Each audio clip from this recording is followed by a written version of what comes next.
tonight we have something special. A professor I got suggested by my students. Und zwar sind Toronto students here.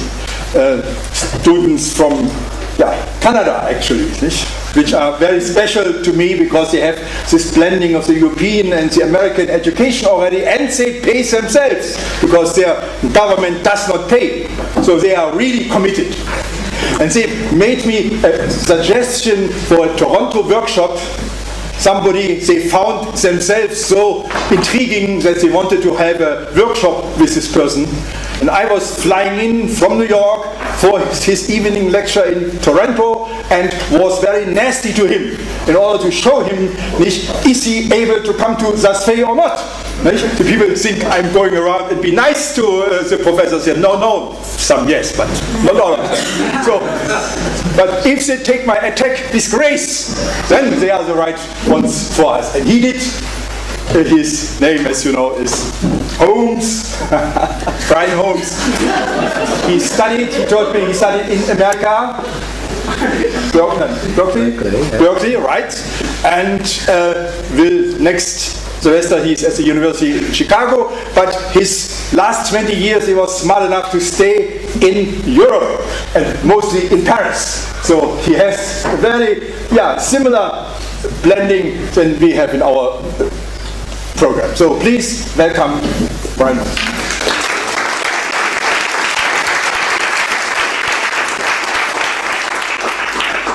Okay, so my talk tonight will have very little to do with the class that I'm teaching here, but probably quite a lot to do with the excitement of political puberty that was discussed last night, and also quite a lot to do with an old avant-garde theme which has been taken as the theme of an exhibition in New York, for which I was requested to write this text, the exhibition Living as Form, which is up here on the screen right now. And what I wanted to do was to ensure that this old avant-garde theme did not remain simply an old avant-garde theme, but would acquire a decisive twist that would transform its meaning and also its practice. And the way I want to do that is by proposing a new concept, which is that of event work, the fourfold matrix of contemporary social movements. So here we go.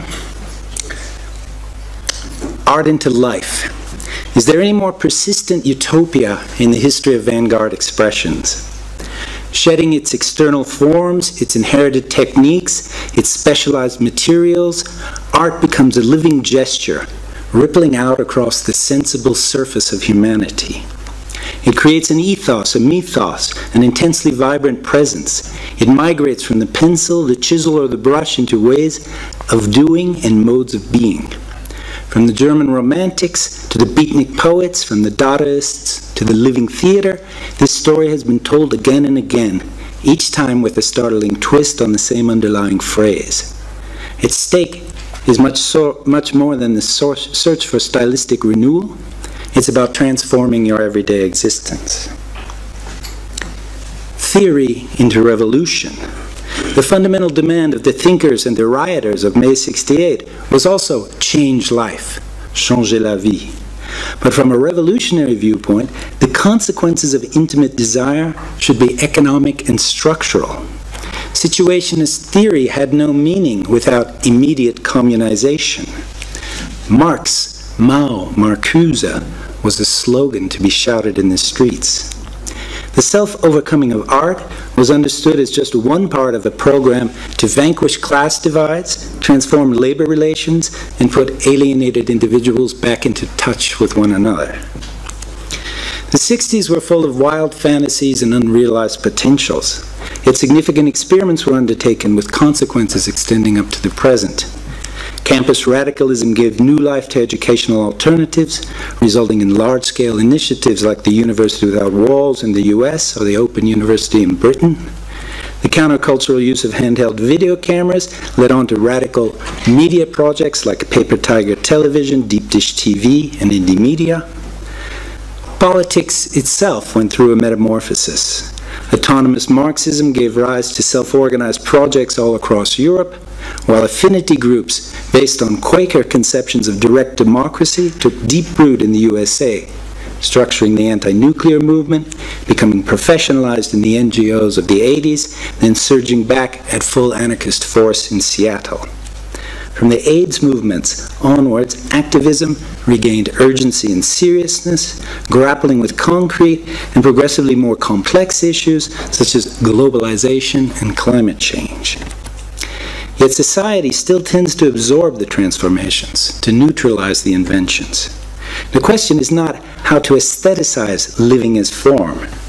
The question is how to change the forms in which we are living. Social movements are vehicles for this metamorphosis. At times they generate historic events, like the occupation of public squares that unfolded across the world and is still unfolding in 2011. Through the stoppage of business as usual, they alter life paths, shift labor routines and career horizons, along with laws and governments, and contribute to long-lasting philosophical and affective transfigurations, as we can see around here. Yet despite their historic dimensions, the sources of social movements are intimate, aspirational. They grow out of small groups. They crystallize around what Guattari called non-discursive, pathic knowledge. Their capacity for sparking change is widely coveted in the contemporary era. Micro-movements in the form of trends, fashions, and crazes are continually ignited, channeled, and fueled by PR strategists in order to instrumentalize the upwelling of social desire. Still, grassroots groups, vanguard projects, and intentional communities continue to take their own lives as raw material, inventing alternate futures and hoping to generate models, possibilities, and tools for others. Absorbing all this historical experience, social movements have expanded to include at least 4 dimensions.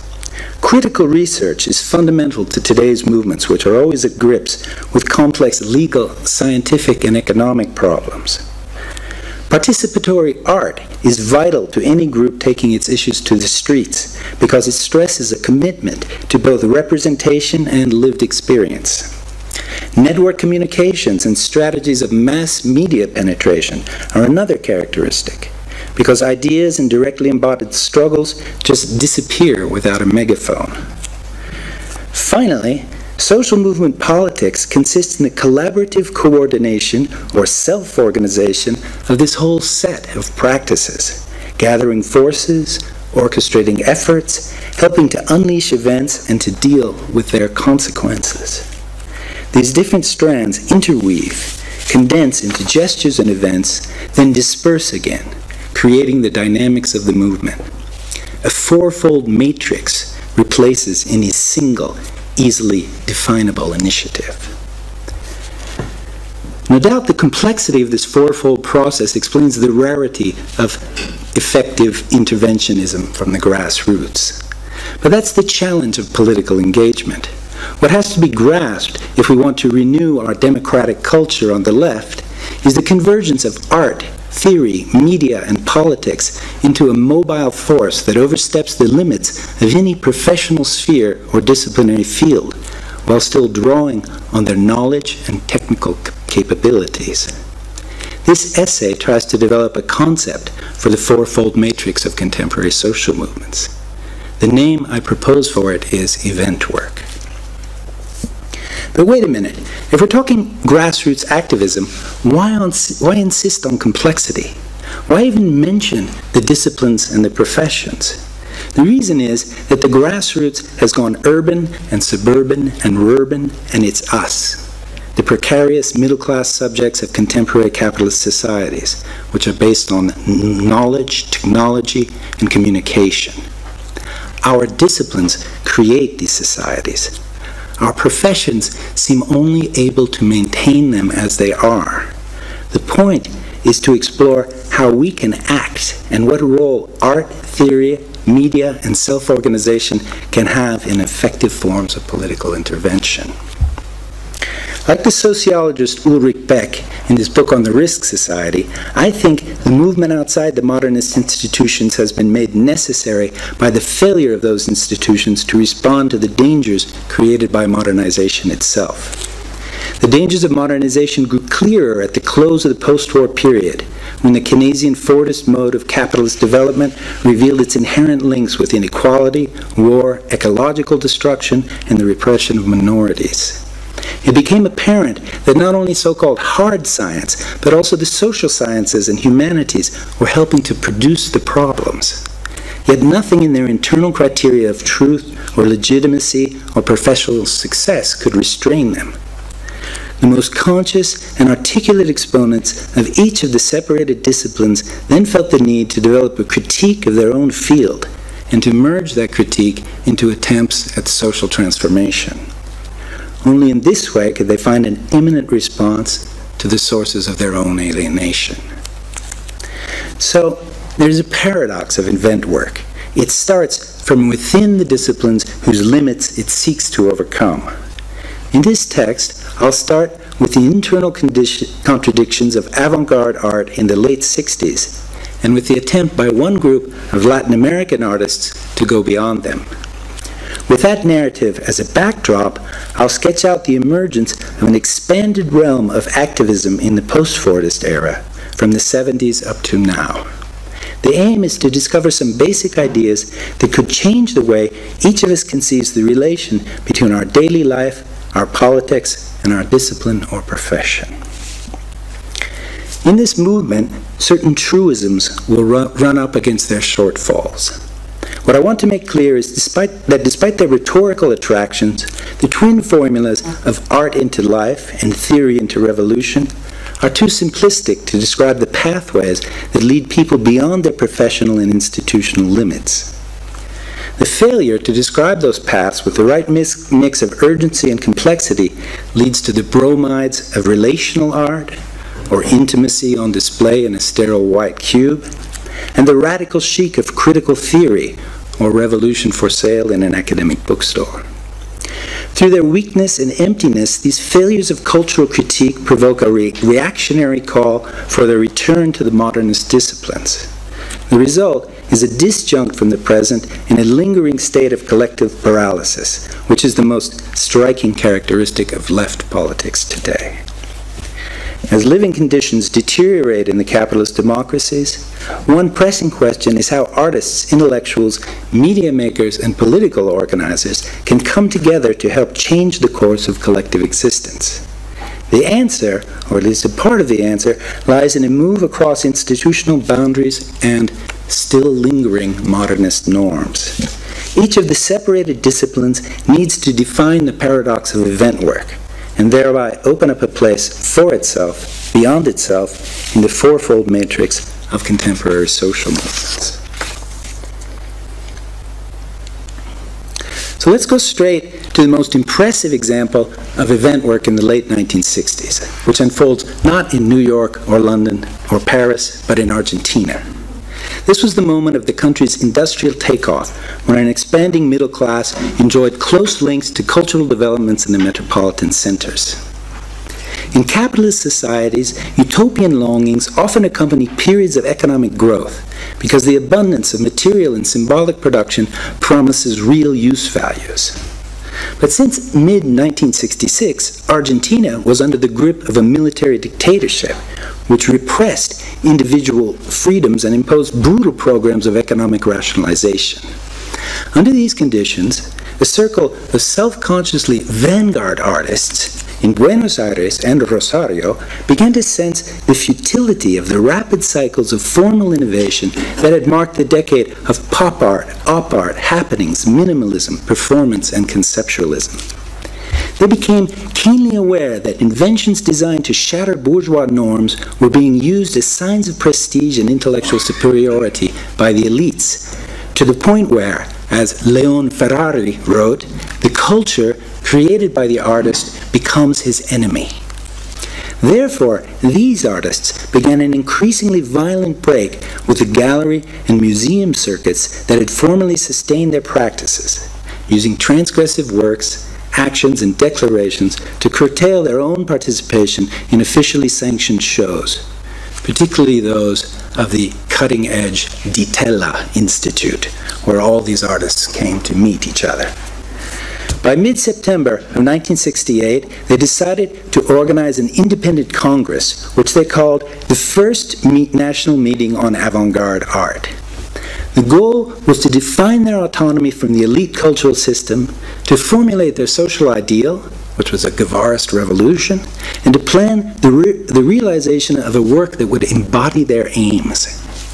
In this work, the aesthetic material, as Ferrari explained, would be no longer articulated according to formal innovations, but instead with clearly referential and immediately graspable meanings, significados, which themselves would be subjected to transgressive profanation in order to generate a powerful denunciation of existing social conditions. Echoing Ferrari's approach in the language of semiotics and information theory, another contributor to this national meeting of avant-garde art, Nicolas Rosa, insisted that, and I quote, "the work is experimental when it proceeds to the rupture of the cultural model." This rupture was to be frank, direct, and irreversible, enacted in a visual, verbal, and gestural language that would allow anyone to participate in it. It would also be disseminated in the mass media. Situated outside the elite institutions and linked to the social context of its realization, the work would, and I quote again, produce an effect similar to that of political action, in the words of the artist Juan Pablo Renzi, who had drafted the framing text for the meeting. And because, Renzi continued, ideological statements are easily absorbed, the revolutionary work transforms the ideology into a real event from within its own structure. Such was the theoretical program that led to Tucumán Arde, or Tucumán is Burning. Now, what was meant by that title? The group sought to denounce the process of restructuring that had been imposed on the sugar industry in the province of Tucumán, resulting in widespread unemployment and hunger for the workers. Beyond Tucumán itself, they wanted to reveal the larger program of economic rationalization being carried out by the national bourgeoisie under dictatorial command in line with US and European interests. To do so would require the production of what they called counter-information on the strictly semiotic level, using factual analysis to oppose the government propaganda campaign that surrounded the economic restructuring. So the artists collaborated with students, professors, filmmakers, photographers, journalists, and a left-wing union, engaging in a covert fact-finding mission which they disguised as a traditional cultural project. In the course of 2 trips, they visited fields and factories, circulated questionnaires, interviewed, filmed, and photographed workers and their families, putting their preliminary analysis to the test of experience. This on-site research was the first phase of the project, culminating in a press conference where they ripped the veil from their activities and explained the real purpose of their work, hoping to raise a scandal and push their messages out into the mass media. So this was this was during a dictatorship, right? And they tried all these strategies which we recognize very clearly today, but which at the time had not been carried out by artists participating in the high culture sphere of vanguard art. An effective denunciation, in their view, would also require the production of what the artists called a circuito sobreinformacional, or over-informational circuit, which would operate on the perceptual level, overcoming the persuasive power of the official propaganda both quantitatively and qualitatively. For the second phase, they formulated a multi-layered exhibition strategy, beginning with teaser campaigns that introduced potential publics to the word Tucumán and Tucumán Arde through posters, playbills, cinema screens, and graffiti interventions. They then created 2 multimedia exhibitions in union halls in Rosario and Buenos Aires, attempting in both cases to use not a single room, but the entire building. They deployed press clippings and images from the government propaganda campaign and contrasted these to economic and public health statistics, as well as diagrams indicating the links between industrial interests, local and national officials, and foreign capital. In other words, exactly the kind of thing that me and my friends Bureau d'Etudes used to do in the anti-globalization movement. We were very surprised to discover these things in the late 60s. They displayed documentary photographs, projected films, delivered speeches, and circulated a critical study prepared by the collaborating sociologists. At roughly half-hour intervals, the lights were cut, dramatizing the kinds of infrastructural failures that were typically endured by people in the provinces. Bitter coffee was served to give the public a taste of the hunger affecting a cane-growing region where food and sugar itself were in chronically short supply. The exhibition strategy was a massive success. The opening in Rosario on November 3rd attracted over 1,000 people on the first night, resulting in a prolongation of the show for 2 weeks instead of 1. It was restaged in Buenos Aires on November 25, this time including the covertly produced third cinema film La Hora de los Hornos, The Hour of the Furnaces, of which I showed excerpts before, by Octavio Getino and Fernando Solanas, whose projection was halted every half hour for immediate discussion with the public. The level of courage implied by this process under conditions of military rule is difficult to imagine.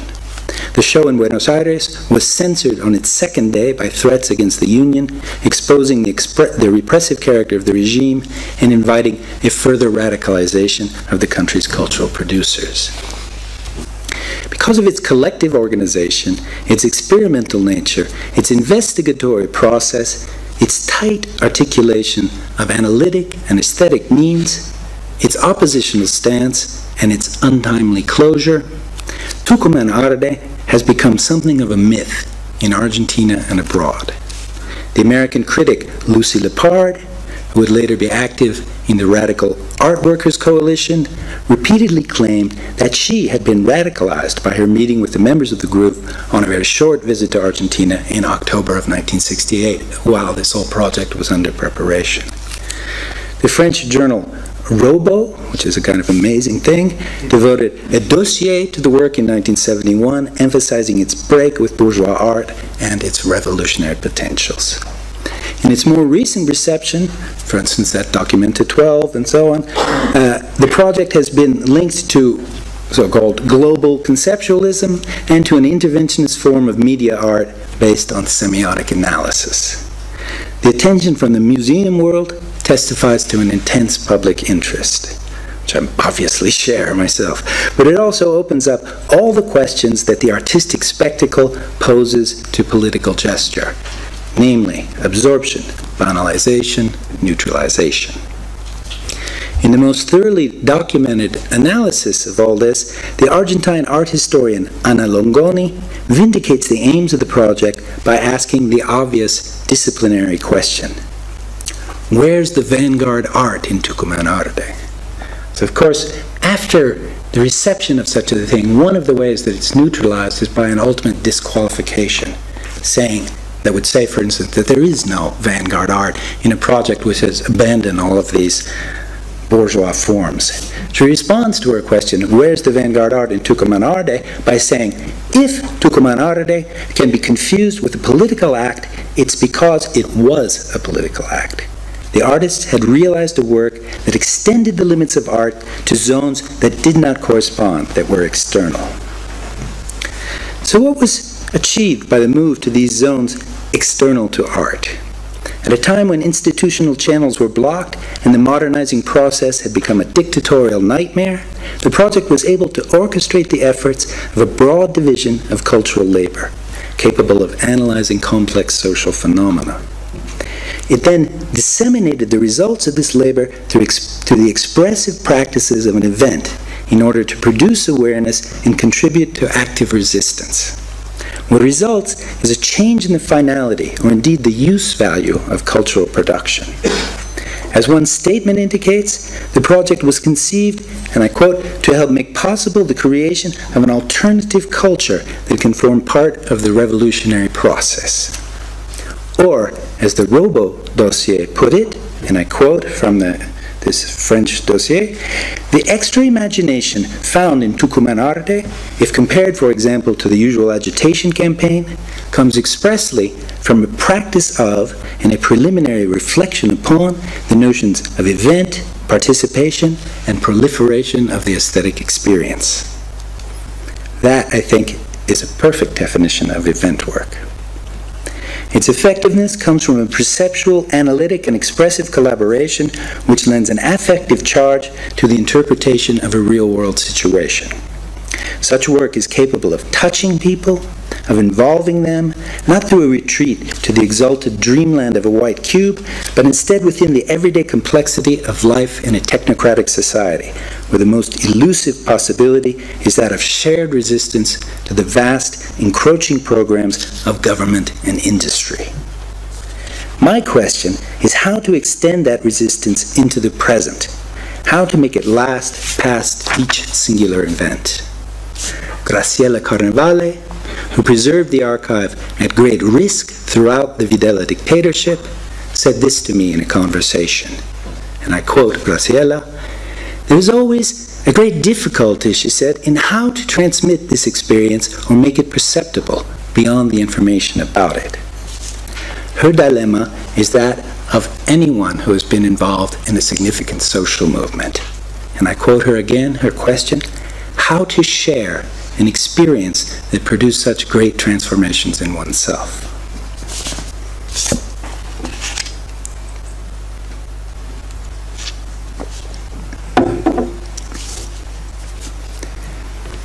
The four vectors of event work converge into action beneath the pressure of injustice and the anguishing awareness of risk in situations where your own discipline, profession, or institution proves incapable of responding and some other course of action must be taken.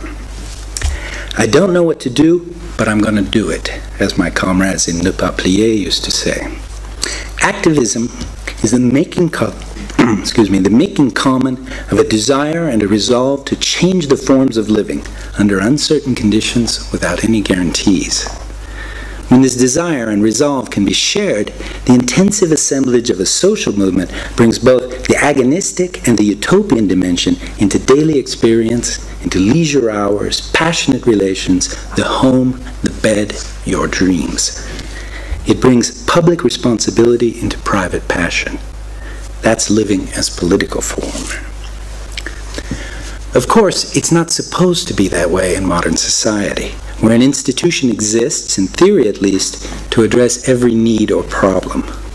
Experts manage risks on government time, artists produce the highest sublimations of entertainment, the media respond faithfully to popular demands for information, and social movements are no more than the disciplined actions of organized laborers seeking higher wages, all beneath the watchful eye of professional politicians.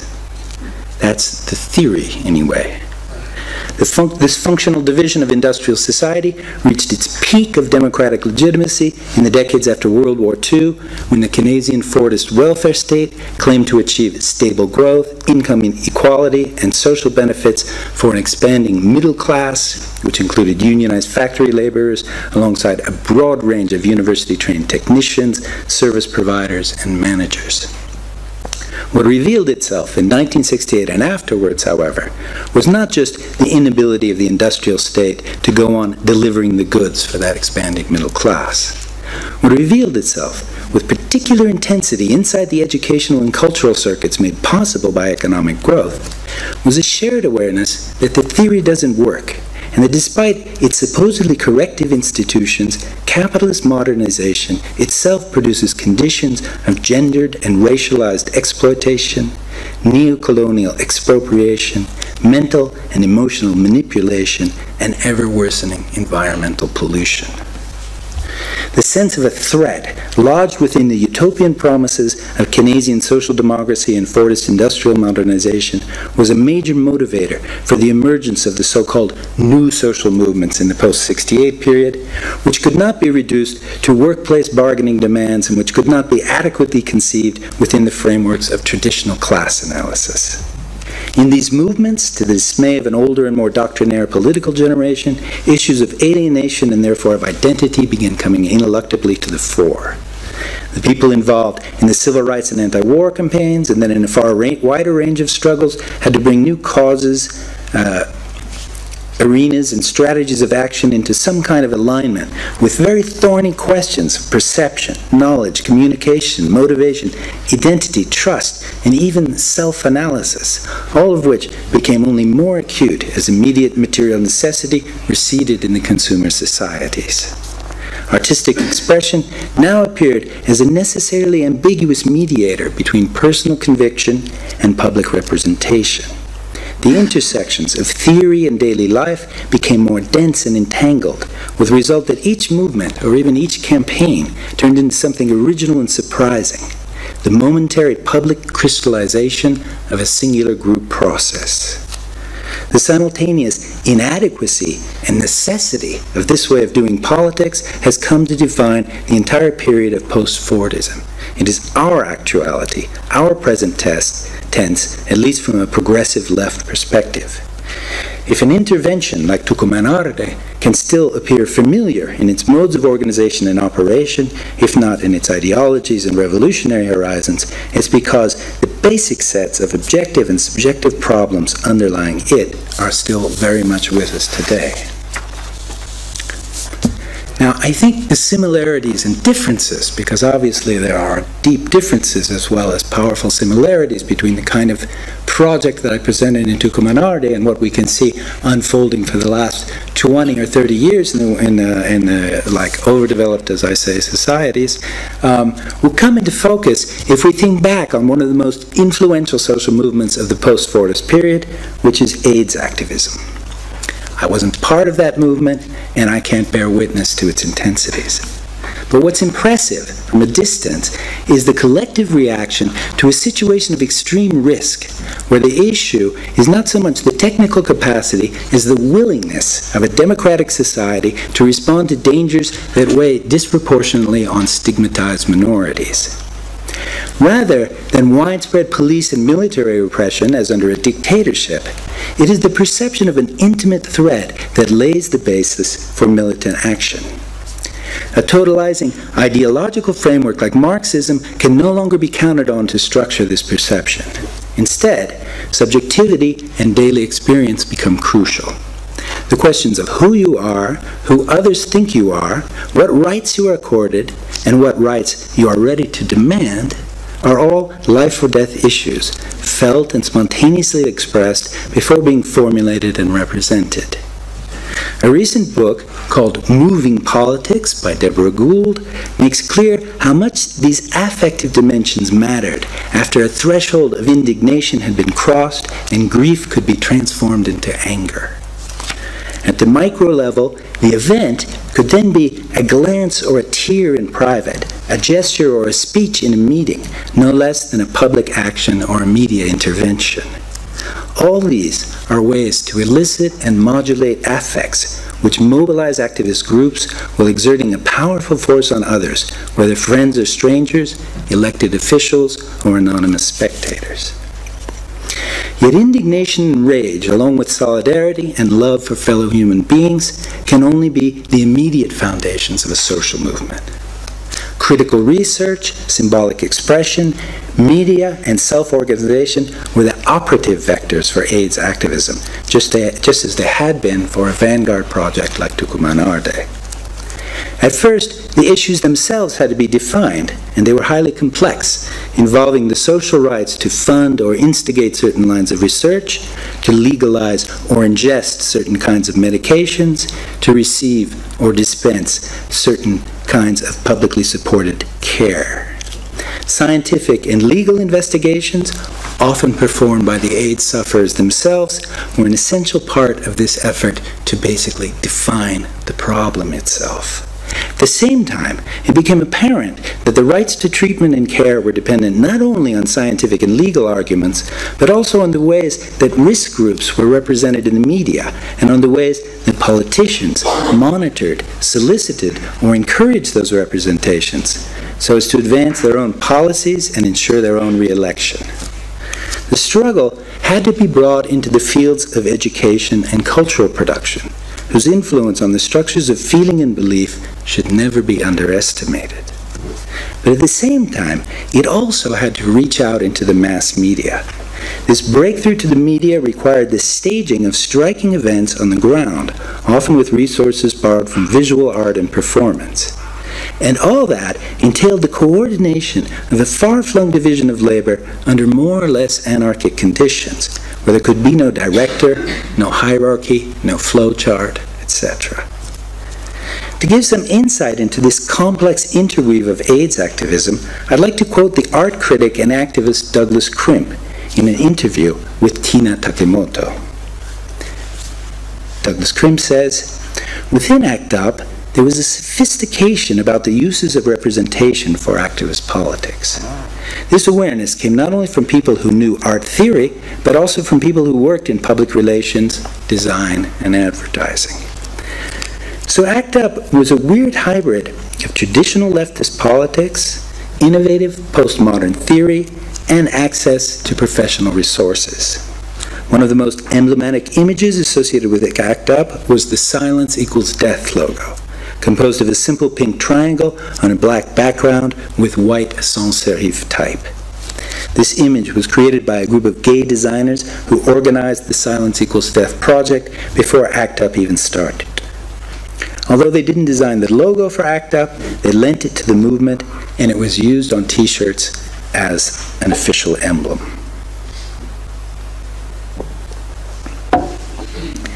So here again, what lends resonance to the event is the difference of the people involved, and therefore the techniques and knowledges they are able to bring to bear whenever they find the inspiration or the need or the courage to overstep their disciplinary boundaries and start to work at odds with the dominant functions. That all of this should only become possible under the menace of illness and the direct threat of death is, I think, of the essence. It's not something one should avoid or shirk away from. Social movements arise and spread in the face of existential threats. What's at issue, then, in our blinkered and controlled and self-satisfied societies is the perception of a threat and the modulation of affect in the face of it. Or in other words, the way you rupture a cultural pattern, the way you motivate yourself and others to undertake a course of action. This paradoxical figure of a social solidarity founded on an experience of rupture brings us back to the larger transgenerational question of event work, exactly as Graciela Carnavale expressed it. How to share an experience that produced such great transformations in oneself. Speaking from my own experience this time, I've also participated in a large movement, or really a constellation of social movements, the global justice movements opposing financially driven globalization. Starting around 1994, they arose across the earth, in Mexico, India, France, Britain, the US, etc. From the beginning, these movements interacted very extensively, first through labor, NGO, and anarchist networks, then in counter-summons mounted in the face of transnational institutions, such as the WTO and the IMF, then through the veritable popular universities constituted by the World Social Forums. Now, the people I worked with, initially in Europe and then also in the Americas, were able to twist or subvert some of the utopian energies of the internet boom and to combine them with labor struggles, ecological movements, and indigenous demands to create a political response to corporate globalization. And I'm just showing a kind of mixture of images and text and things from the time that I think really fed into the different events of these movements. In the course of these movements, the relations between critical and philosophical investigation, artistic processes, direct action, and tactical media opened up a vast new field of practice, more vital than anything I had previously known. The Argentine Insurrection of December 2001 was a culminating moment of this global cycle of struggles. And for those involved with art, not only the history, but also the actuality of social movements in Argentina seemed to confirm the idea that aesthetic activity could be placed in a new framework, one that was no longer freighted with the strict separations of the modernist institutions. All this convinced me that contemporary art in its most challenging and experimental forms has indeed been suffering from the cultural confinement that Robert Smithson diagnosed long ago, and that its real possibilities unfold on more engaging terrains, whose access has mostly been foreclosed by the institutional frameworks of museums, galleries, magazines, university departments, etc. The concept of event work is based directly on these experiences with contemporary social movements, which have generated important cooperative and communicational capacities and helped to revitalize a left political culture. It's obvious, however, that the global justice movements were not able to overturn the ruling consensus on capitalist development and economic growth, even though that is exactly what we propose to do. In fact, the recent financial crisis has both vindicated the arguments we began making as much as 15 years ago, and also shown those arguments to be politically powerless, incapable of contributing to any concrete change. A similar verdict was delivered to environmental activists by the debacle of the Copenhagen Climate Summit. All of that fits into a larger pattern. If I had to offer a one-sentence version of what I've learned about society since 1994, it might go like this. The entire edifice of speculative, computer-managed, gentrifying, militarized, overpolluted, just-in-time, debt-driven neoliberal globalization has taken form since the early 80s as a way to block the institutional changes that were first set into motion by the new social movements of the 60s and 70s. In other words, cultural confinement does not just affect experimental art, as Smithson seems to have believed. Instead, it applies to all egalitarian, emancipatory, and ecological aspirations in the post-Fordist period, which now reveals itself to be a period of pure crisis management, one that has not produced any fundamental solutions to the problems of industrial modernization, but has only exported them across the earth. Yet those problems are serious. They have accumulated on every level. What's the use of aesthetics if you don't have eyes to see? It would not be a metaphor to say that the United States, in particular, has been living on credit since the outset of the post-Fordist period. And now, slowly but inexorably, the bill is coming due. The question I've tried to raise in this text is this: how do cultural practices become political acts? Or to put it more sharply, how does the operative force of a cultural activity, or indeed of a discipline, somehow break through the normative and legal limits imposed by a profession? How to create an institutional context that offers a chance of mutual recognition and validation for people attempting to give their particular skills and practices a broader meaning and a greater effectiveness. I end this text in a very American context, and for that reason I kind of want to improvise the ending right here because this is a different context. Something recently happened in the United States in a way that we haven't seen for a while, perhaps not since Seattle. A group of initially young people staged a very interesting event, a sit-in or a sleep-in the capital, state capital of Wisconsin. And of course, as you know, because everyone reads more or less the papers, this led to something quite large that really seemed to echo the movement of the squares and to take part in the movement of the squares in the Middle East. And it's a sign that there's a potential, even in the United States, which I think is really, I mean, if we talk about the control society, I think we have in the United States the quintessence of the laboratory of the control society. It was very interesting for a social activist, as I am, and whenever the chance presents itself, to see this going on, to hear from it, to be in close touch with it, and of course, very interesting to feel the tensions that are expressed in society at that moment. And so one of the things that seemed to me to express in the most challenging way, perhaps in the form of that kind of symptom which one knows that one is inhabiting and yet one must inhabit, seemed to me to be just a snapshot that was taken during that time of a woman standing next to a Beaux-Arts statue of some kind, an American flag, and she said, "I am not replaceable, I am professional." What in the hell is that supposed to mean? In an era when it seems that every person is seated on an ejection seat. In an era when the erosion of the middle classes that has been known in Latin American societies and Middle Eastern societies for a long, long time, that began with the onset of the neoliberal era, has, like the financial crisis, reached the United States itself. What does one understand by the position of the professional in such a society. I think we're here at a point of anguish, of distress, a feeling of direct, as I was saying before, intimate threat.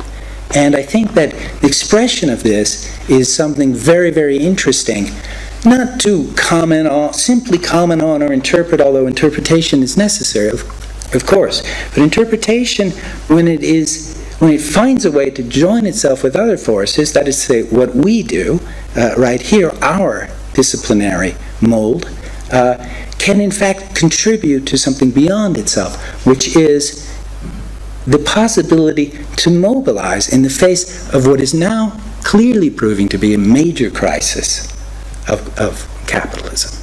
I mean, we are not, these are no longer, as they would say in France, epiphenomena.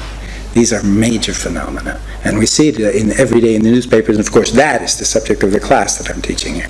But what interests me existentially is not just the analysis of these crises, but the capacity to join in what social movements do arise, because I don't really think that even though everyone can, I'm not sure that I will be President of the United States, and I'm not sure that if I was, I would be able to do anything more than Mr. Obama. So one's fate is such that, in my opinion, the most interesting thing one can do is to try to go beyond this. You know, when we speak of the control society, it's not just about consumption. That's the whole difference of the notion of control. It's a very tight sort of mesh which subjectifies you into a pattern of, you know, this kind of prosumer existence, production, consumption, acceleration, consumption of space, globalization, etc. And there are forces there which act to keep the lid on a sort of kettle that just sort of boils further and further and further. The question, I think, the real philosophical question, and I think it's the question of every great crisis, is where and how do people, individuals, groups take the step which moves them from the kind of anguished situation that this woman presents with her son into a much more active situation, fraught with risks though it is. But everything is fraught with risks, especially when, you know, the euro is about to break up, or it appears that you personally are about to lose your job, or you can see that social services have been cut in the city where you live to the point where everything begins to change. And these are the kinds of points that we're now arriving at. And although these sort of proposals, I mean, you have to be mad to believe in them, but, you know, what can I say? In my time, I did my thesis on Don Quixote, and I'm still mad enough to believe in it. So that's the talk for tonight, and thank you very much.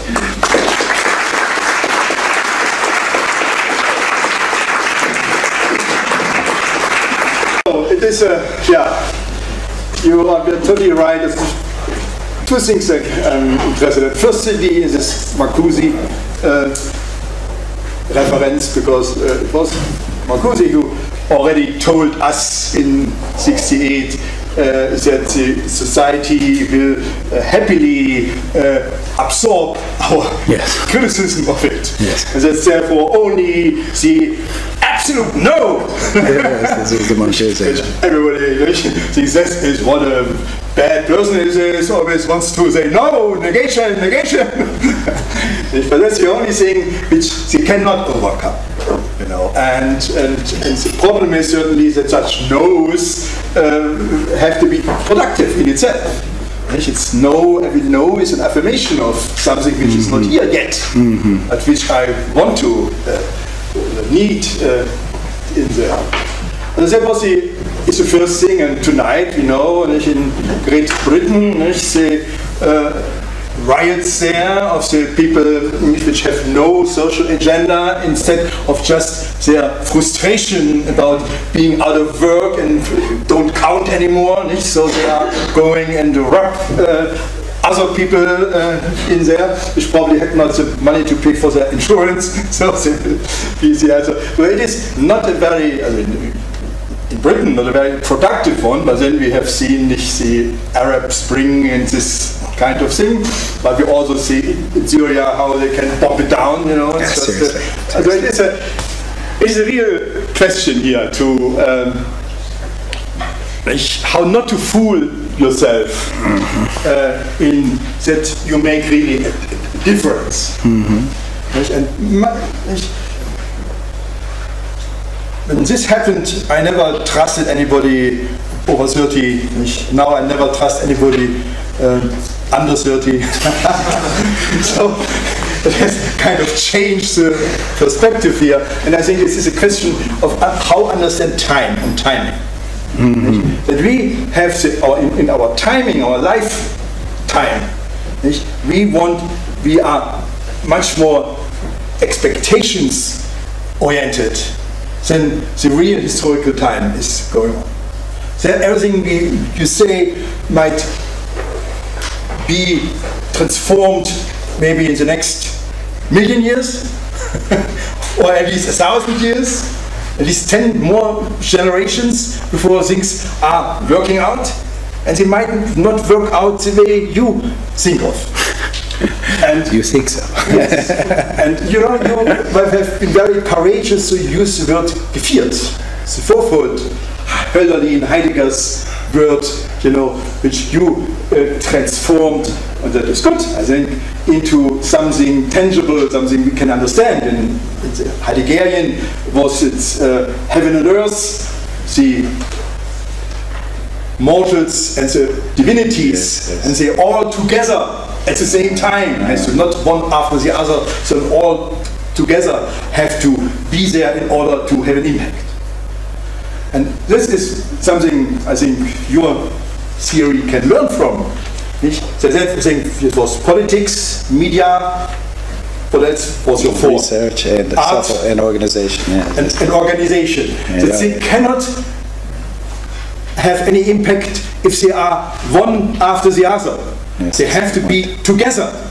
And so in their togetherness, they are no longer really visible in each, sondern they have contributed, they have left their usual image, their usual work, and contributed to something dangerous and unknown in there. But are you really unknown? Also, in German we have the difference between Beruf und Arbeit. Work and calling. I personally translate calling as professionals.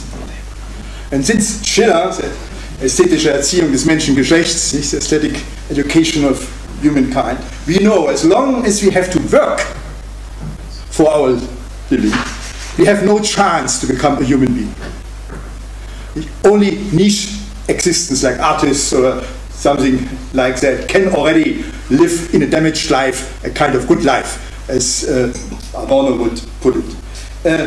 So the real point is that these people who scream about that they are unemployed and they want a job back, totally understandable, but totally wrong too.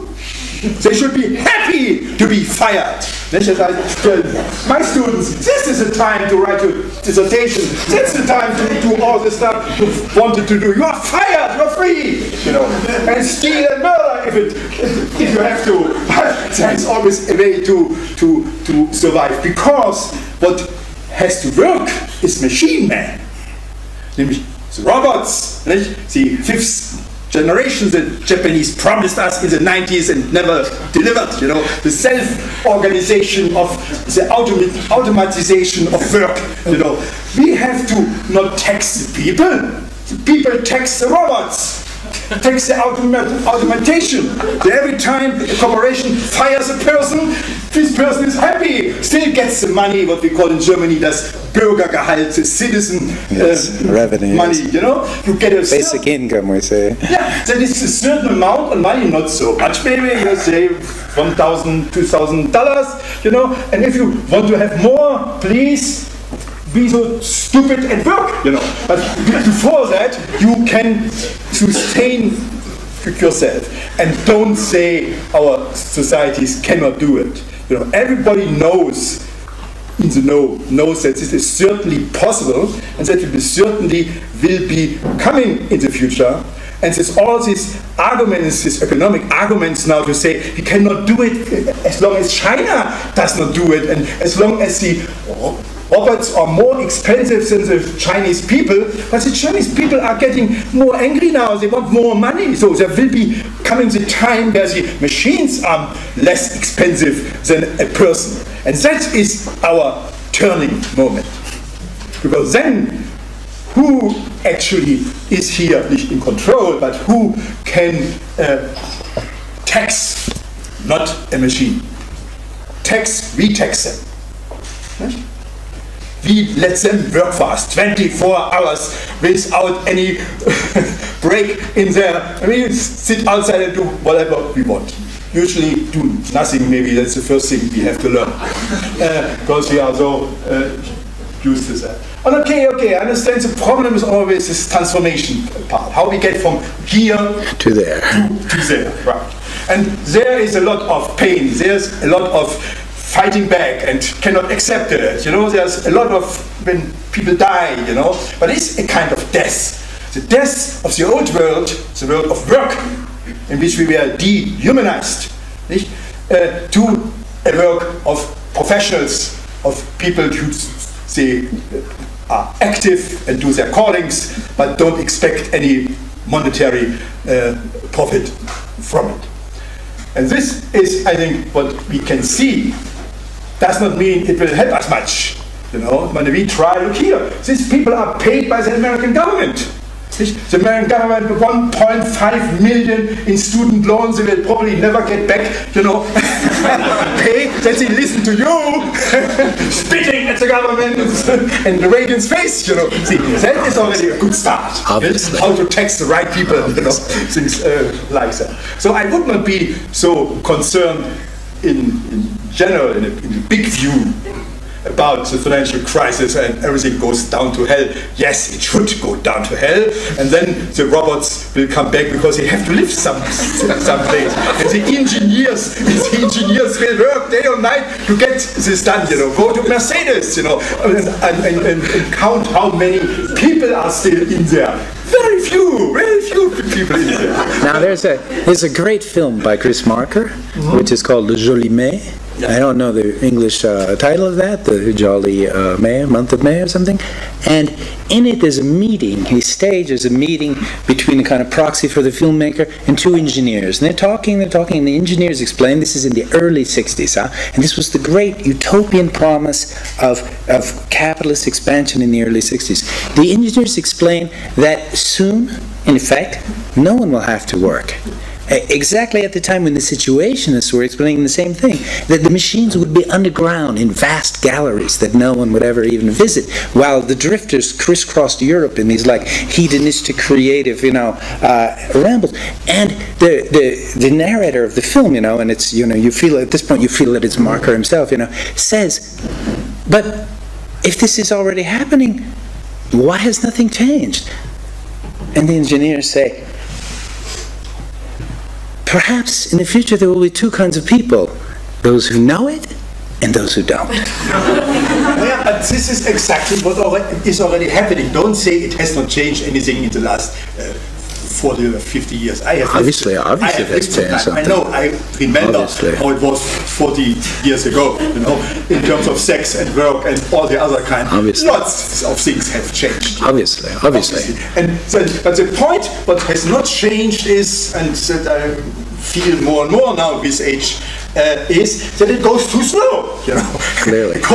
Much too slow. And we could see in our theory, in our anticipation, that is why philosophy is so interesting, if we can jump ahead, we can already live like Moses, or not, we can watch the things like that, we don't live there, you know. So we have not this capacity. It makes us angry somehow, because yes. we want to live the life we can anticipate in our protest against. Well, this is a thing, you know. I think that I think that some things that haven't changed or that change and come back as the same at a higher level are, for instance, capitalism. I mean, the barrier, because I agree, now let me finish that, Wolfgang. I agree with what you say, but the extent to which capitalism has not realized the promise of automation is tremendous, because the promise is really there. And why then do we have this continued forms of exploitation, and even radical exploitation like the kind that drives people onto the streets of London right now?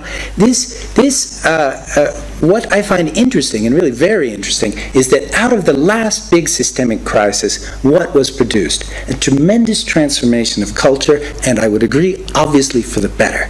And this transformation of culture is not just of culture, but it's also of ways of doing and modes of being. And this is something fantastic. I think, because I am a cultural historian, I do think that these kinds of transformations come in bursts, and I think that they come at the time of these cyclical major crises of capitalism that happen around once every 50 years. And for that reason, I think there's something really interesting to do. I believe that people like Michel Foucault have shown very well that you can create more philosophy within a social movement than anywhere else, and this is the kind of thing that interests me. So for me, this bad time is a good time, if you will. I'm totally on your side here. That is not really the problem, because that is what we actually can do and should do and are doing here and everywhere. We should just not fool about it, because, as you said, we are working with the soft stuff, the stuff which can be ignored. Because there is a hard stuff which is not capitalism of the old kind, so it's the capitalism of numbers. Yes. And that is a big change within capitalism. Every one of them, even the most so-called powerful person, is totally connected to the numbers. Number goes down, you down. You can be whatever you are, you down. You can be Obama, you down. You can Mubarak, you down. It's the numbers which now rule. This is why I'm teaching the philosophy of finance. Yeah, very good. Because there you can see, totally right, there you can see when changes are coming, they will come in the numbers.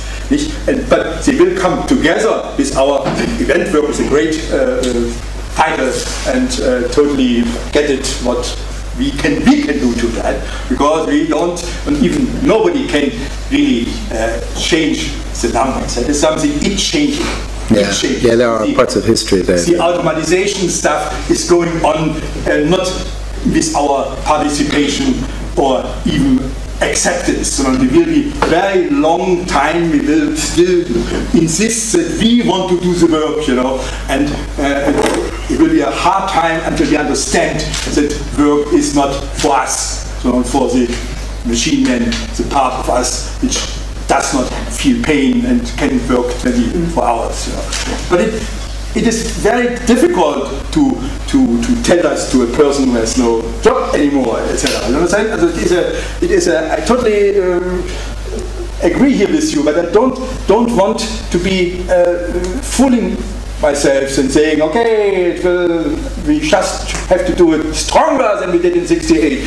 It's not the case. It's more complicated than that, but there are opportunities. For instance, now I've lived through an experience like what's happening in London right now. Yeah. And one of the crying lacks of political articulation in France in 2005, when similar events occurred, was the lack of an articulation, a political articulation, and I would also say an aesthetic articulation of what was happening in the banlieue and in the center. And there were many people who tried to produce that in the subsequent phase of social movements led by the precarious youth in France, because only a few months separated two national movements, one which set the banlieue to flames and the other which occupied the city centers for weeks until a culmination which forced out the project of law that was being advanced then.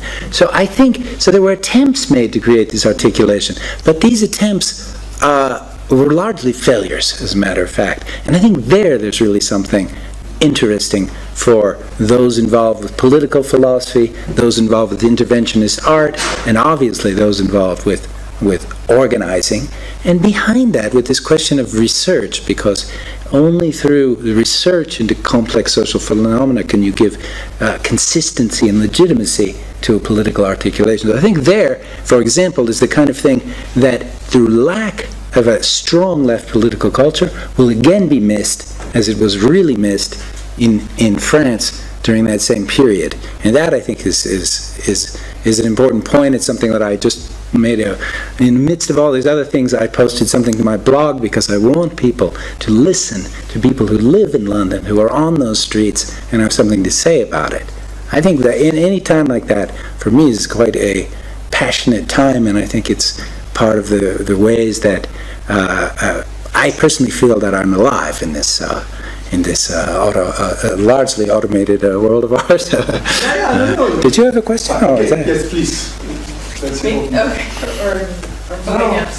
you. I just want to say, first of all, thanks for sharing what I would imagine are scenes from an important Eventwork past with Tucuman Arte, who I had not heard of before, so that was excellent to show that.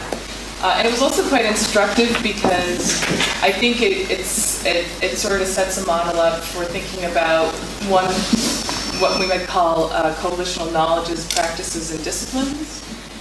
And then while I was thinking about that idea of these coalitional strategies, I also thought, at the time that Tucuman Arte is doing this good work, also neoliberalism, that fringe ideology at that time, is also developing coalitional knowledges, practices, and discourses that gets mainstreamed through cultural formations such as the academy, right, through think tanks.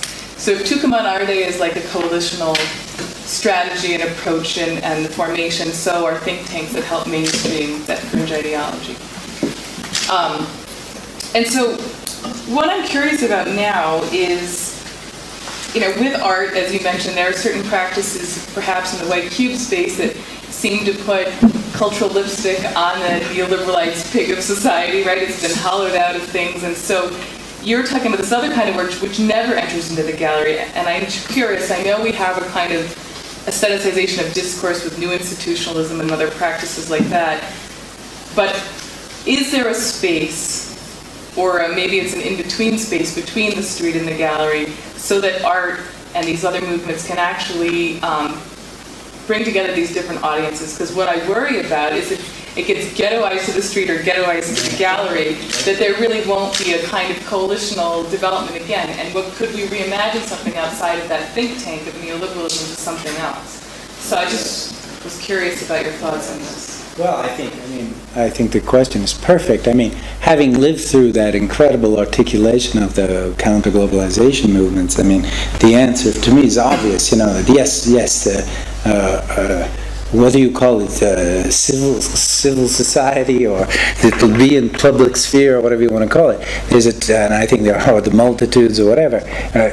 I've personally lived through incredible articulations which create their own spaces, but not at these two extremes. I do think that the street is a very important space, but I think that exactly the multiplication of this kind of constructive no, or at least active no, into many different levels of society is what's really interesting.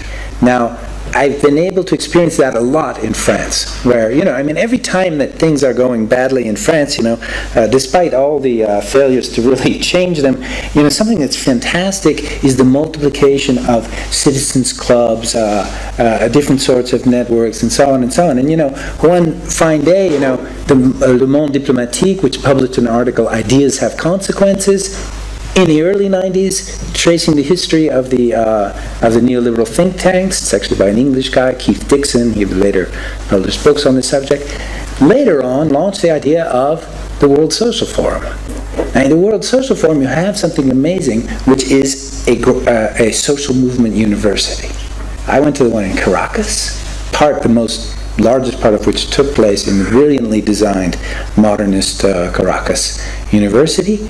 This was a fascinating experience. What was missing from this experience, I think, was really art. I think you had all the rest. It didn't have much art, some but not much. I think it could have used a lot more art, which I think would have also gone against some of the tendencies in the Venezuelan movement, but it's not reducible to the Venezuelan movement, of course. So I've experienced those types of intermediary spaces a lot in Europe. I've not experienced them so much in the United States. In my home city of San Francisco, these kinds of things are possible, but they're quite small. And the machine for transforming them into a style is tremendous in that city. In New York, you had the experience of the AIDS activism against the treatment of the AIDS crisis by the authorities, let's say. But the conditions for that experience were those of immediate existential threat to very specific groups of people, not group, but groups of people. I think that producing in the United States these kinds of things is the very challenge that interests me, and that's why I decided to go back to the United States. It's completely crazy, but well, at a certain point, it seemed to me that if this could be done in the United States, then things could get more interesting, at least for Americans. And I think that's true wherever you are. You know, there were moments in Holland, you know, where in the Netherlands, where out of the squatting movement, where very interesting, you know, sort of post-plebeian public spaces were created, right? You know, very complex spaces where knowledge gets sedimented in institutions which are founded for that and which are founded on different codes and so on and so on. And you can still see the effects of that despite Holland being one of the most neoliberal countries in Europe, right? I mean, so that's interesting. That's very interesting.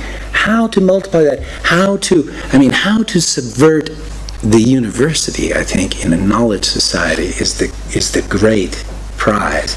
And when you study the history of it and you know that the response to the crisis of democracy, as the Trilateral Commission put it in 1974, was involved, among other things, the re-engineering of the education system, you know that this is a major social issue, not a minor one. And this has become all the more clear with the recent events in the University of California, where it was revealed in the light of day what the shell of the public university, the famous public university, dropped away, and we saw the neoliberal university. We all saw it. I went there. Particularly, what did I go there? To stimulate the social movements, of course, and to make speeches and to incite people to go on strike and so on. And, of course, the results were very disappointing. Very disappointing. So, what can I say? I mean, I agree with your deals. Can people speak in the order in which they decided they were important? Please. I appreciate your invoking what's happening in England. I have an intimate connection with that, having lived there and having just been there with my son and daughter who are there now. It's very interesting to look at the topography of these things in cities. I'm old enough to remember when this was happening in the inner city of the United States. And there's a very precise reason, I believe, for that. It was in the inner cities where the poorest people were. And in the banlieue de Paris and in London, they're not in the city center, in other areas. So the topography exactly reflects the capitalistic machine, if you want to put it that way. But you invoked the Brazil, or the Social Forum, the World Social Forum.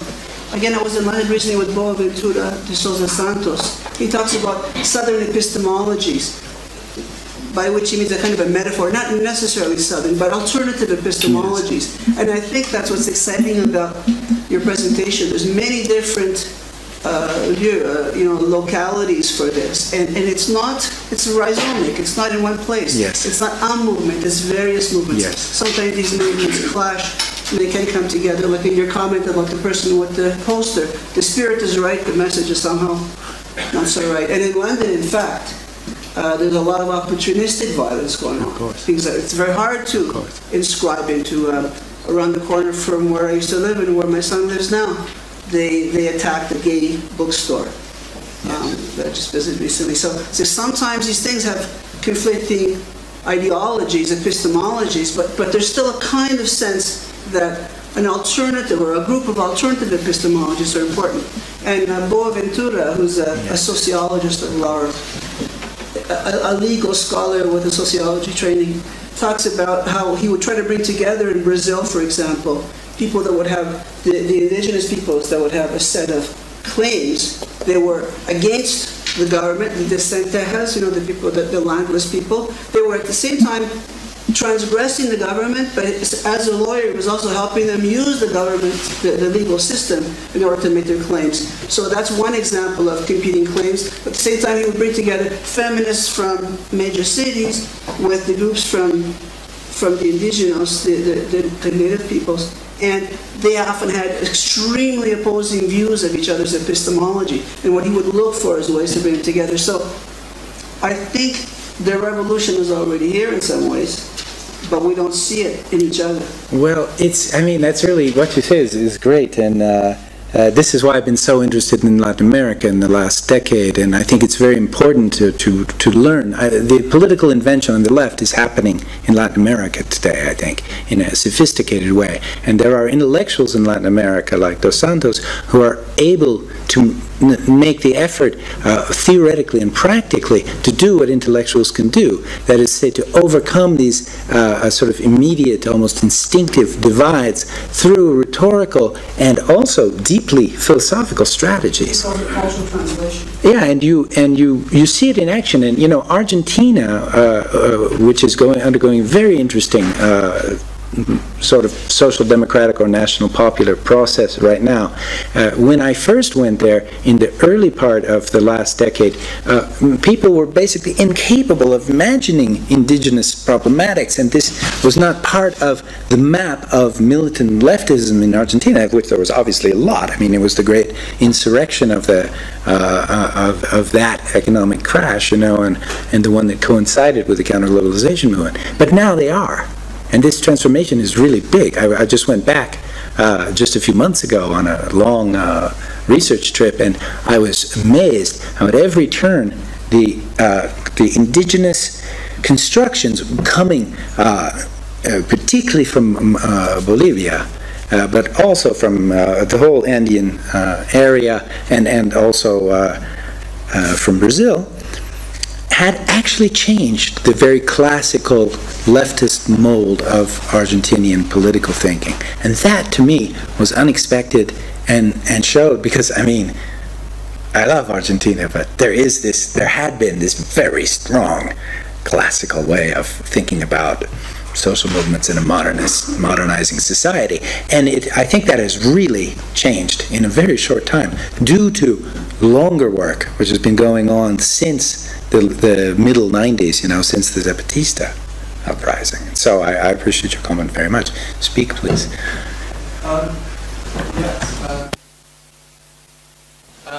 I just wanted to pose a question about since this lecture largely drew on activist art, I wanted to ask a question about the effectiveness of social practice, specifically in the context of art, and the problems that has been fraught with over the last 40 or 50 years or longer.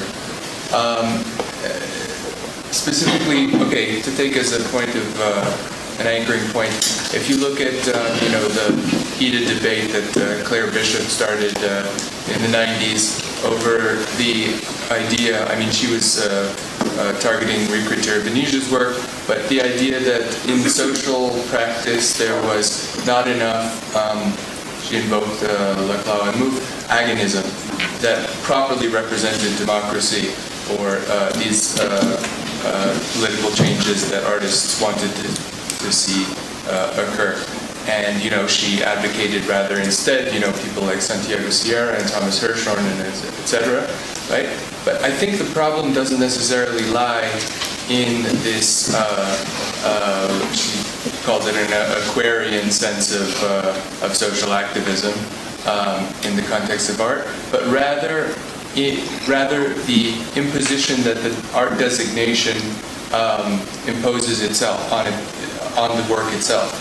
So if you look back at Alan Capro writing in the late 60s, you have this essay, The Education of the Young Artist, and he talks about basically that if you look at all the things that are manifestly happening in the world, you'll come to the conclusion that art is the most boring thing in the world and the most impotent and ineffective thing in the world. And he says that the problem is that essentially artists always want to be more than artists. All artists want to be something bigger than what art is at their current cultural moment. And so whatever they do, wherever they go into the field, as far entrenched as they may go, whether it's, on the one side, an artist that you may encounter by accident outside the gallery space, Mark Tribe, for instance, and his revisitations of these speeches, or on the far extreme end, Voyna in Russia, any of these, the problem is that they always maybe make a sortie out into the world, and they retreat back into art, and they get stuck in this economy of display and discourse. And I'm wondering if that is effectively makes that more imminent. Wow. Thanks for summing up my paper. It's great, because you do. I mean, the unspoken target of my phrase where it says that the failure to articulate a cultural critique in this manner that I have developed here leads to reactionary calls for return to the modernist disciplines is none other than Claire Bishop. I would describe her emphasis on a kind of symbolic agonism as very conservative in the sense that it seeks that which art can do and that which is within the frame of art. However, that does not mean that I champion what is called social practice. In America, you'll note that this text was written for this exhibition, Living as Form. The last thing I want to do is contribute to the creation of more remakes of the Port Huron Statement. I don't believe in that at all. I think that what art needs to do, and in the same way that philosophy, in the same way that sociological research and practices of organization need to do, is to become multiple, not through the multiplication and sort of colonialism of the ego, but rather through the collaboration of a true social multiplicity. And in that sense, of course, I'm interested in artists who more or less abandon this gilded frame of art, and thus the whole emphasis on the way that the Tucumãnarte artists did that. I mean, subsequently there was and they did that against the influence of Alan Capra, which in Argentina at the time was huge. They did that against all the efforts to bring them back into the fold, so that when curators came from New York to declare that someone like Juan Pablo Renzi, who was part of Tucumãnarte, was a conceptual artist, you got to read the scathing refusal of that he wrote in just a paragraph, saying that what he does has nothing to do with conceptual art, and he will not stand to be placed in that. What for him is just a cage. Now today it's no longer a matter of this kind of such language, I don't think. Today it's more a matter, in the face of the tininess of all of us, the general insignificance, the such low probability that anything can be done, to find, I think, a different way of living, and that means this kind of multiplication, which is not about the romantic expansion of art into anything and everything, but rather a much more subtle sort of, perhaps, translation and collaborative processes. And I wanted to inscribe that in the exhibition Living as Form, because I know that the default tendency is to go back to this idea of art as the total sort of panacea, and also of art as the pure, as a possibility for all life to become art, in which I do not believe for a second. So I think I'm on your wavelength, actually. Could you? First of all, thank you for your talk. I just wanted to say that I think it's really important you brought up this notion of the event and this merging of spectacle and social justice, which I think is really important in terms of the direction that social movements work collaboratively in the future. I would take issue, however, with your invocation of May 68, because in my view, May 68 is over-fetishized. It's overdone. It was over by 1980 when Ronald Reagan and Margaret Thatcher got in, and it's a kind of baby boomer nostalgia that's imposed upon another generation of activists that limits the window of how to look at the future. That's well put. I like that. I mean, we have this problem a lot in recent years. Paris is like dominated by the the dinosaurs of 68 will become media figures, right? And that you know, there are different ways to live your 68s, right? You know, that's,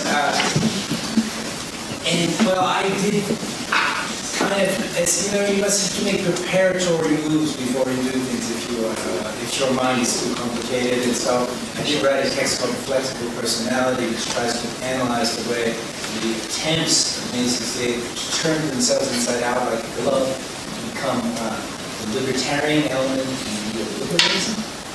Because indeed neoliberalism is founded upon liberal, neoliberal entrepreneurial philosophies and libertarian desire to escape from the traditional state. So you have a unfortunate marriage organized by people who you would really rather not get into bed with, and that did kind of, by 1980, really put the fire out and place some dancing in the conditions. Please? Okay, I think it's time to go. It's time to go. Get some sleeping drugs. Yeah, thank you very much.